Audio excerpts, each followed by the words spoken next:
Our next speaker is Dr. William Ju. Dr. Yu is a senior lecturer in the neurosciences and health disease platforms in the human biology program at the University of Toronto, St. George campus. His pedagogical interests include student engagement through digital online learning platforms. Yeah, I think you already collaborative learning and disruptive learning. So please welcome Dr. William Ju.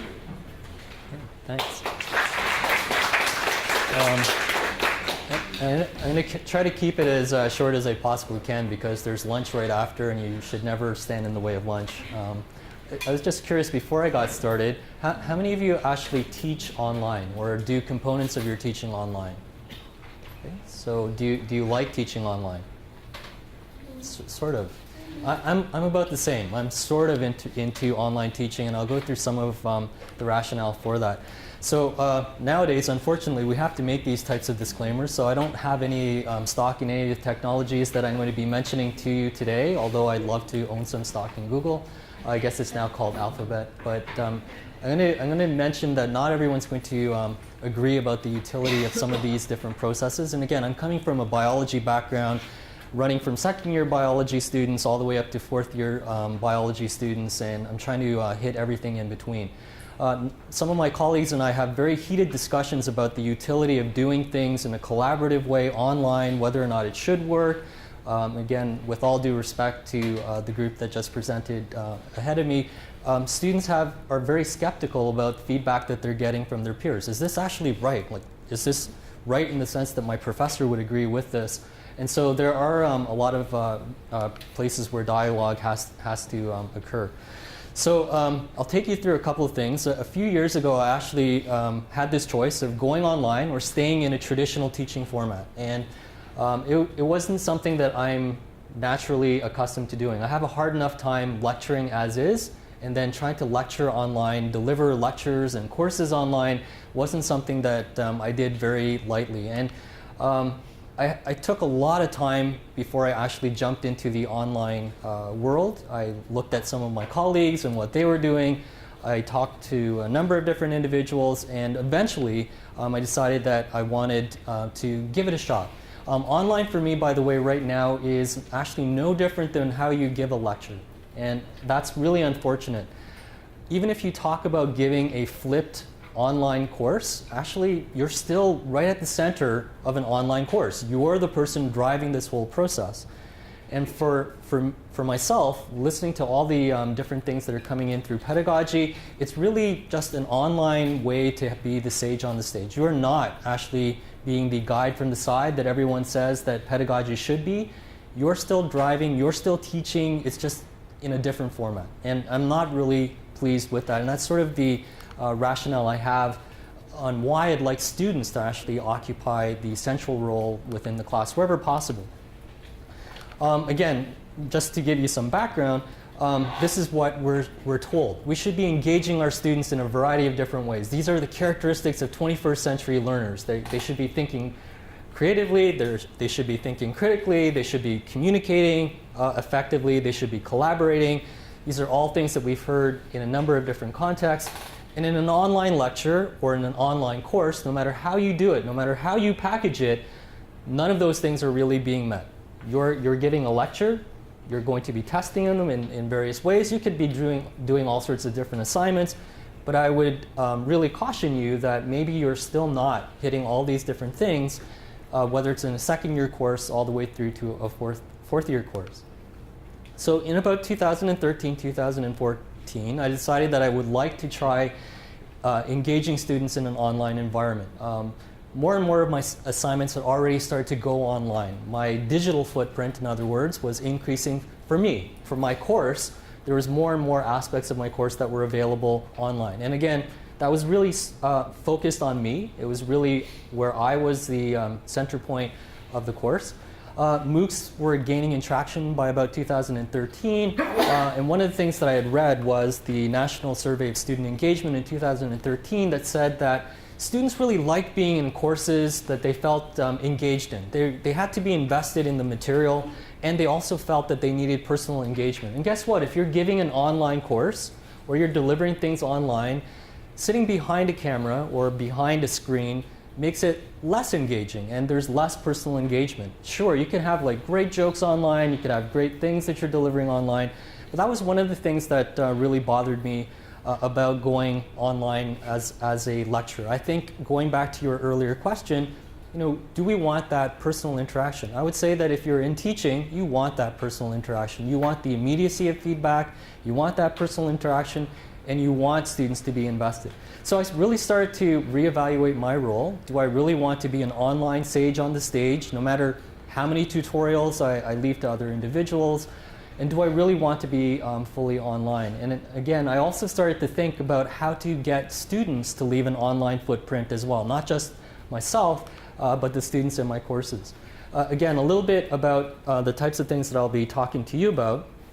So I teach courses that have traditional lectures in second year, so the 200 series, to smaller seminar courses, and I wanted there to be a digital footprint for all of these different courses.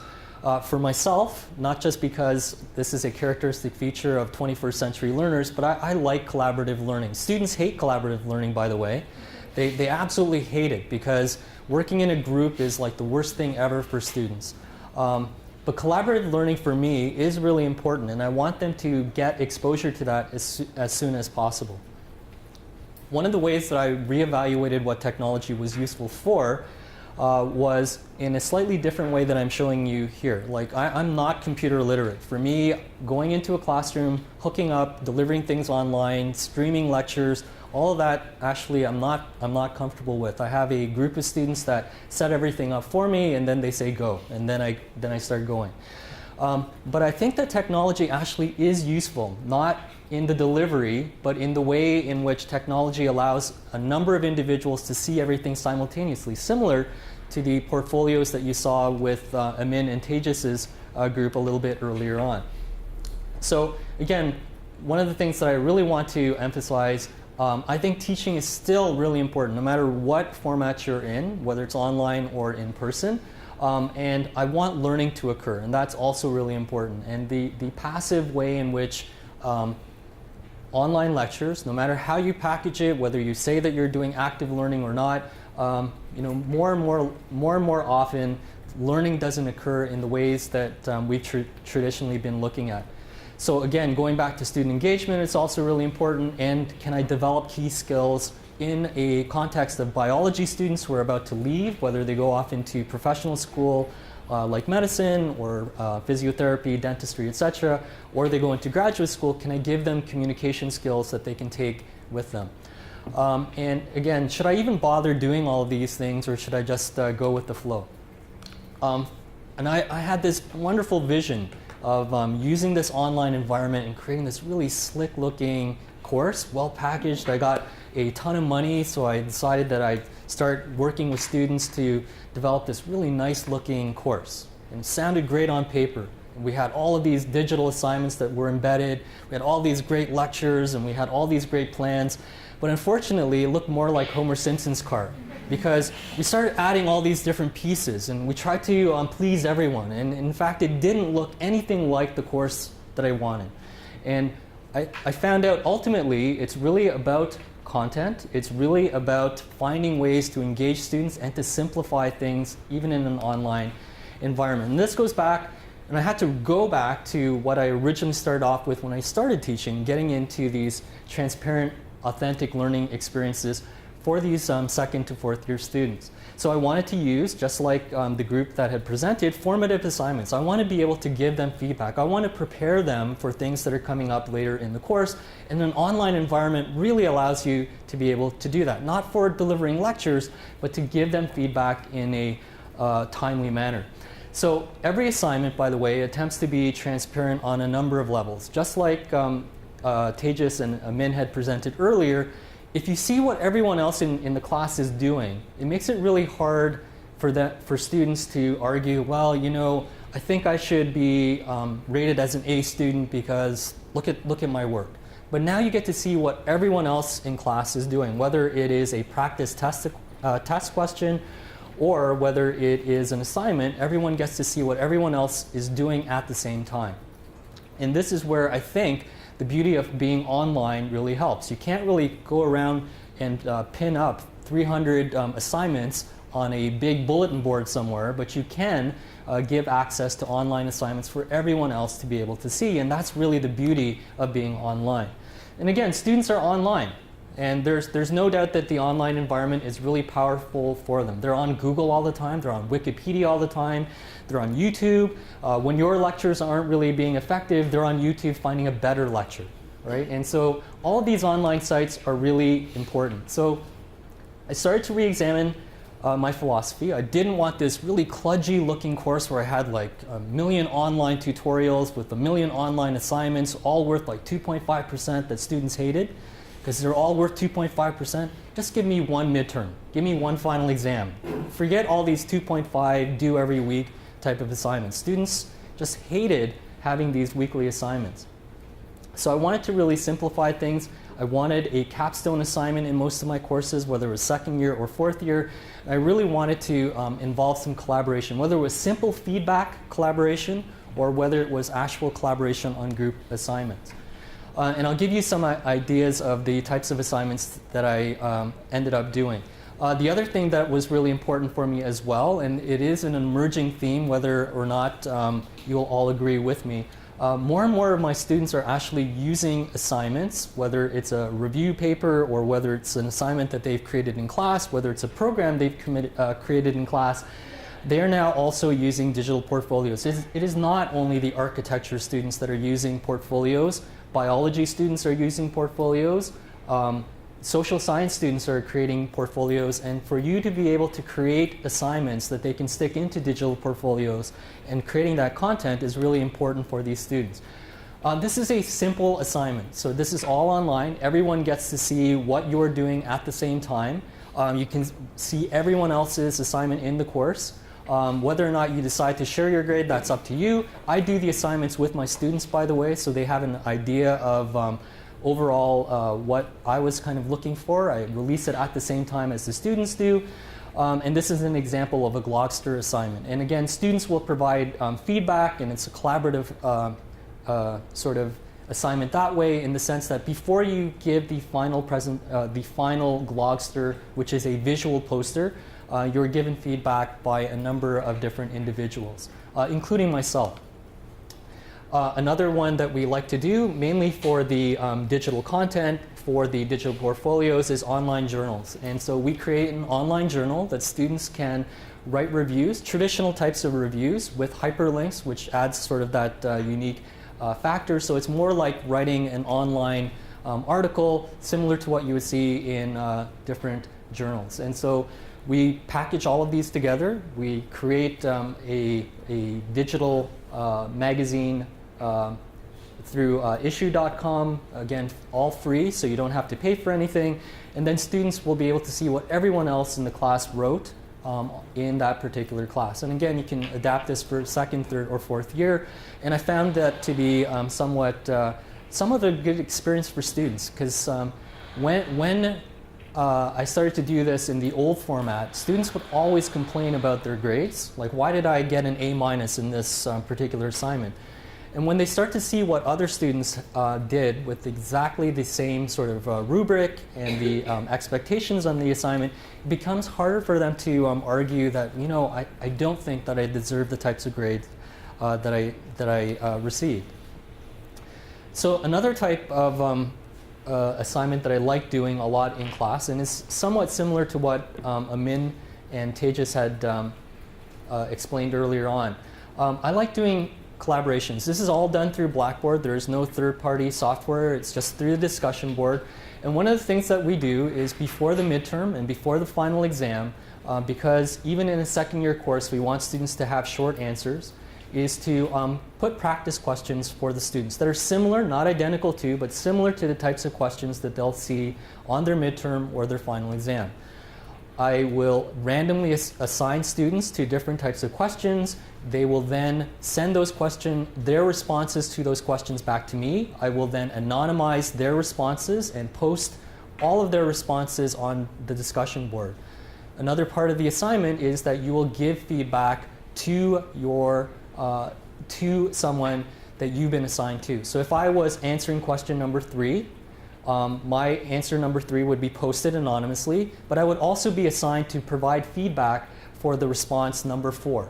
And again, students, when they have these different types of anonymized collaborations, for example, if we go through and all of the students in this one particular third-year class all looked at question, I believe it was question number 2, and these are all the responses, the 13 or so responses that I had gone in, anonymized, and then posted, and these are the responses that they got back from their peers. And this is an example of an anonymized sort of response. The question is above. Everyone got the same question, and this is sort of the response that was typical in 4 to 5 sentences.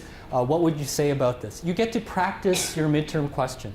I don't have to go in and give detailed responses because the students actually do a really good job because they get collaborative responses from a number of students. They're not anonymous, by the way. They're told that they're not going to be anonymous, and they give good responses back to their peers. And yes, similar to what Amin and Tejas and the Ryerson group had found, the students actually perform better on short answer responses on midterms as well as finals by providing this peer collaborative feedback early on. And again, there's no cost to the students. It's all done through the course, Blackboard pages, and it's all anonymized except for the responses that they give back. One of the other assignments that I like doing for collaborations, and I do this earlier on as sort of an icebreaker, it's a low stakes assignment, is I will give them what is known as a reverse journal club. And I will put students into groups, and then they will post their responses online, and they will have to come up with, within their group, the responses to what is being shown in this figure. They've never seen this figure before, by the way. They should be able to backtrack it, and I'm sure all of you are thinking madly, I know exactly what this is showing. It's okay if you don't, by the way. If you're a 4th year neurobiology student, you should. But if you're not, that's okay. But for a 4th year neurobiology group of students, in a group of 4 or 5, they will sit through, collaborate online, figure out what is going on in panel A, B, C, and D, and in this reverse journal club, explain what's happening, get peer feedback before submitting their final response, similar to what I had shown you earlier. And these anonymized collaborations really get them to work in groups, get that professional communication, as well as delve into deeper learning, because they've never seen this figure, and they have to, as a group, agree what is going on in these different figures that are being shown here. And all I have to do is then direct them to the journal article where this came from, and then they can see how correct they were. And again, it's something that I want students to be able to do. I mentioned that I started off being sort of the sage on the stage in an online environment. And one of the things that I wanted to go back and revisit, I had decided fairly early on that because students were already using YouTube, that I would also start to use YouTube as well. So I stream directly to YouTube.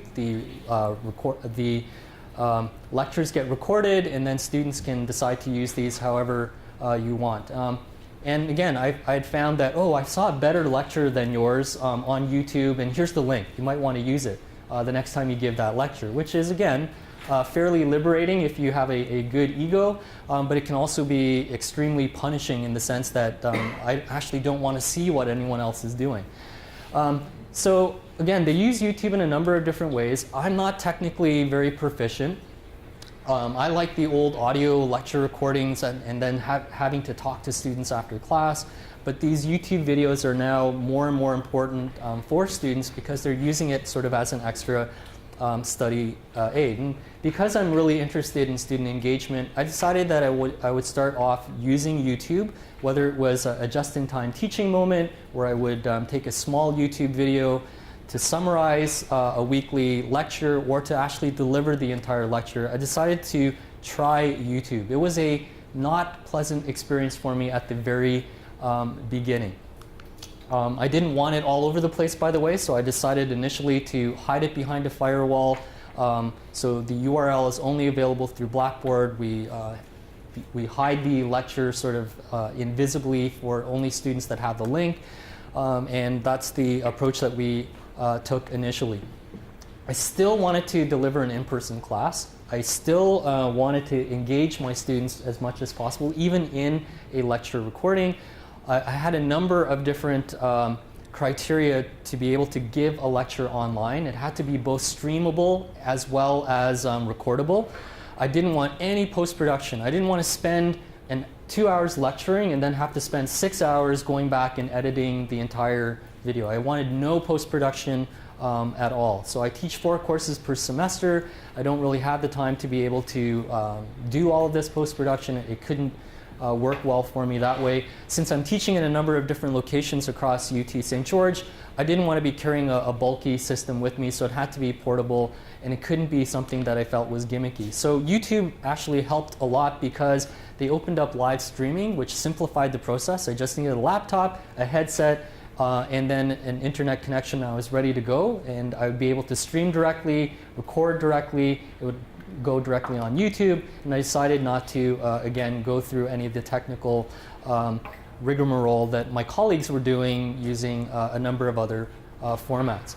And again, these are some of the minimal requirements, and I can send you specifics if you're really interested in this. So my first couple of YouTube lectures, including like second-year courses, I decided to start doing this back in 2013. And again, this is a later iteration of this in 2015. I decided to just start posting lectures. And I wanted to know, like, do you like using this YouTube video? Of course students loved using this YouTube video. They were already on YouTube. It would make sense that they're going to go and check this out anyways. Why do they like using this YouTube video? And I have to apologize that the type at the bottom doesn't really come out well. Well, it's a good way to review, right? And they might miss class. And that's sort of the big 3/4 of the pie chart. They're just using it as a review, nothing more. And it's a great add-on for these students. Does it help them in class? So before I started giving these YouTube videos and then looking at the effect of just having this online medium available for students where no active learning is occurring, I'm still the sage on the stage. Is there any difference in performance? Absolutely not. Doesn't matter what course I look at. The students are just using this as a review. It's just like having an audio recording. It's a convenience factor. There's nothing that actually goes and helps these individuals just by having a YouTube video. So do they like it? Yes, they love having YouTube. It's valuable. It should be continued.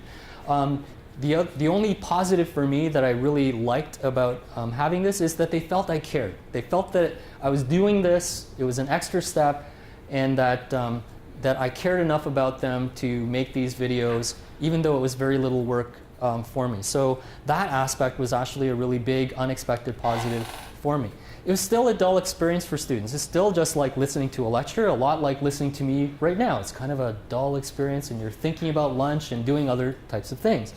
It might not even be used as a proper review tool. Could I force students to use YouTube to start reviewing? And that was sort of my original teaching philosophy. Can I get them to go back, review these lectures in a timely manner, create a review window, in other words, using YouTube where they start becoming center stage in all of this? And can I get them to start doing this collaboratively, even in a class of about 300 to 400 students?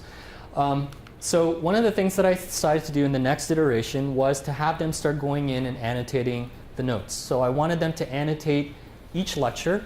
Students don't have to annotate every lecture, so I'll show you this on the next slide.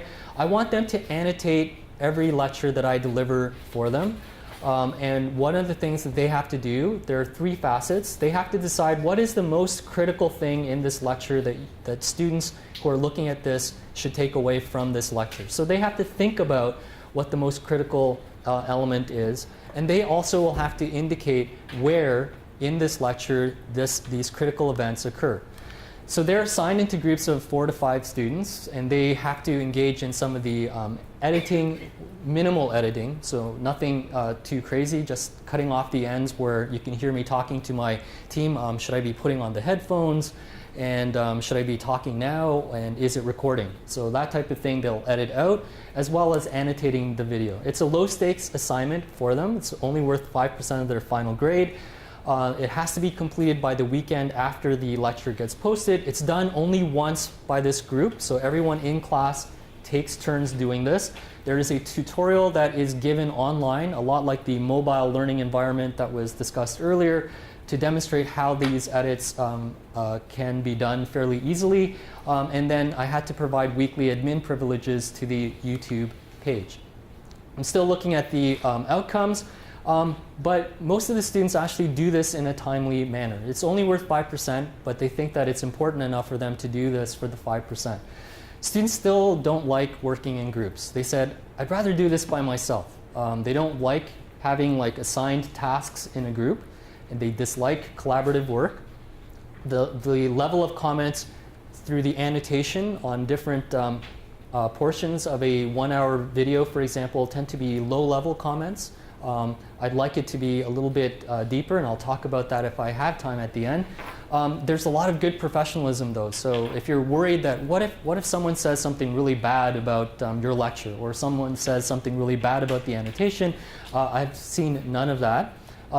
Some of the non-anonymous comments about this particular assignment was that it's a lot of work. Sitting there and annotating, figuring out the most important parts of the lecture that help everyone else in the class is too much work for 5%. And again, I don't know, what would be useful for a percentage, I'm not really sure, and it's a discussion that we have a lot in the office. They found it an interesting assignment because it is kind of unique, as well as useful. More profs should work as hard. On the flip side, the prof makes us do all the work, which again, they tend to look at it, you're too lazy to do it, you should be doing all this work for me. So again, pluses and minuses. So I'm going to start continuing to do this throughout the upcoming semester, which I guess is just around the corner. I want to use this as a platform for learning. I want them to start actually looking at the papers that I talk about in the lectures, and I'd like them to start inserting comments that way, and I'll have to come back and tell you how that went in the next iteration of this. So I like some of the really unexpected advantages. So one of the things that's really good about this is that there's some compliance with the Ontario Disabilities Act. You can actually do closed captioning through YouTube, which I'd never really experienced before, and again, students are providing comments that way. And again, I'm hoping that these low-level comments will disappear. What I'm hoping to do in the next couple of years is actually make their own videos. So I want to be completely away from the 2-hour YouTube video, and I want to have a 5-minute YouTube video, and the subsequent videos are generated by the students themselves and going back to students as makers. And one of the things that I'm hoping that students will start using, and I don't think, are you hooked up right now to the internet, Amin? Yes. You are? So we'll see if this works. But one of the things that I want students to do is to actually use e-authoring tools themselves as part of their capstone assignment to put into their, maybe you're not, that's okay. If you're really interested in this, I can send you the links where students actually create interactive videos and interactive quizzes themselves as through e-authoring tools for collection into an online portfolio system. So I would love to collaborate with you. To be honest, I don't really get a lot of opportunities to collaborate with individuals looking at different types of assignments, collaboration in general. So I'd really love to get some of your insights into student collaborations online, other types of assignments that you might be engaging in that we might be able to adapt. If you would like some more information, please feel free to contact me, whether it's on the technical aspects of streaming online directly to YouTube or different online assignments. I'd love to be able to collaborate with you, and you can contact me through my Gmail account. And then I also have to thank my students as well who have been providing so much feedback on these different assignments, as well as my mentors who have been providing feedback as well. And if you have any questions, I'll be happy to try to take them. Yes?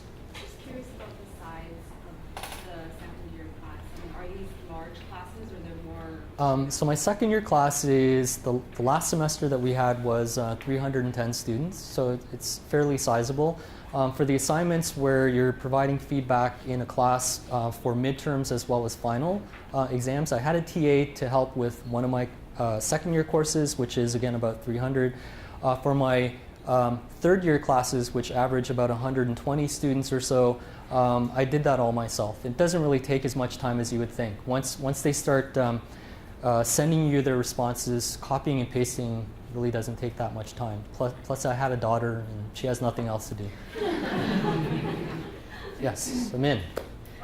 So I went to the Western Conference a couple months ago, and one of the questions that was asked, and I want to ask the same question to you, is that putting your videos online after you're done your lecture, have you noticed a decrease in your actual attendance? Yes, actually I have. Yeah, but it only occurs in a couple of instances. Can you guess? Probably the special guests. No, not the special guests. So when I have a morning class and they're commuters, then I have a huge drop-off in attendance once I start posting. So if you're on campus already and you have nothing better to do, you might as well show up and watch that crazy guy start lecturing. If you're a commuter and it's a 9 o'clock class and you have to be there and it's going to be a hassle and you know that it's going to be posted online, you're not going to show up. If I have no other classes that day and I only have that one class, I'm not going to show. Would you show up? No. No, and neither do the students. Any other questions? Yes? Just following up on that, does it matter to you? Does it matter to me? Yes, I do. I take that personally. I want to be interesting enough that students will almost look at it as sort of a sideshow experience. I want to show up just to see what he does today. Yes? I don't know if you maybe jumped into the annotation assignment part of this too soon to be able to answer this, but I was curious whether there was any uptake in sort of crowdsourcing, throwing chapter timings on. Now he's talking about that concept when it wasn't for marks, when it wasn't sort of assigned to someone to do that. The reason why I assigned it, so what happens in a class normally, if it's strictly voluntary and you might have some minor incentive, say you have a class of 200 students. Is everyone going to be annotating if it's voluntary? You're going to have like the really keen students that are already doing that anyways, that are going to be posting all sorts of stuff. So you get a very small percentage of your class dominating the discussion.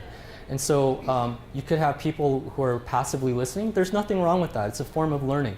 However, if you want to engage your students to be actively involved, feel that they are part of the course and they're therefore engaged, I don't think that that's an approach that I personally would want to take, making it sort of a voluntary experience.